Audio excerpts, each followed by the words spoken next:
நம்முடைய வாயின் வார்த்தைகளும் நம்முடைய இருதயத்தின் தியானமும் உமது சமூகத்திற்கு பிரியமா இருப்பதாக. இன்றைக்கு நாங்கள் இதை ஆராய்ந்து பார்ப்போமா இருந்தால் பிரியமா இல்லை.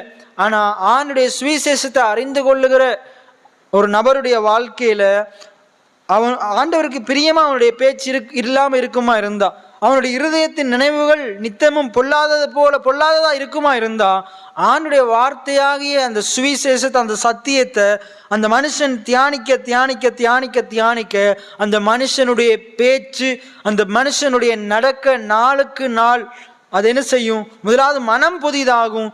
அடுத்தது அவனுடைய பேச்சு நடக்க, அவனுடைய வெளிப்பிரகாரமான செயற்பாடுகள் ஆண்டுடைய சமூகத்துக்கு ஏதுவாக ஆண்டவரை பிரியப்படுத்துகிற விதமாக இருக்கும்.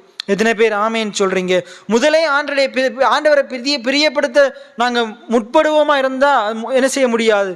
ஆண்டவருக்கு பிரியமா வாழ முடியாது. ஆனால் மனம் புதிதாகணும்.